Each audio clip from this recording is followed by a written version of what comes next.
দিল্লিতে নিট প্রশ্ন ফাঁসের প্রতিবাদে ককরোচ পার্টির সমর্থনে কলকাতায় মিছিলের পরিকল্পনা ছিল কালীঘাট তৃণমূলের। পুলিশের না সত্ত্বেও শনিবার আদালতে ছোটেন তারা।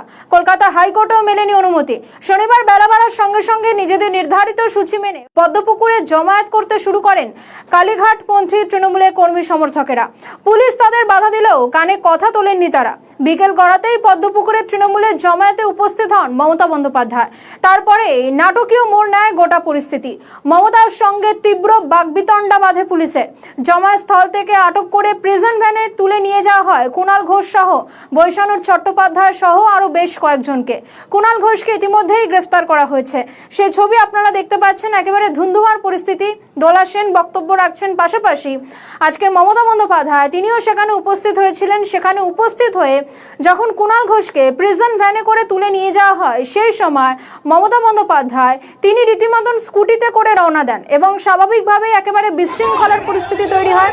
ইতিমধ্যেই কুণাল ঘোষকে গ্রেফতার করা হয়েছে এবং মমতা বন্দ্যোপাধ্যায় একেবারে ঘটনাস্থলে পৌঁছতেই পুলিশ রীতিমতন মমতা বন্দ্যোপাধ্যায়কে ঘিরে ফেলে। সেই ছবি আপনাদের সামনে রেখেছে। একেবারে ধুন্ধুমার পরিস্থিতি তৈরি হয়। গতকাল আমরা দেখেছিলাম ধর্মতলা চত্বর উত্তপ্ত হয়েছিল। গতকালের পর আজকে ফের আরো একবার উত্তপ্ত হয়েছে ধর্মতলা চত্বর।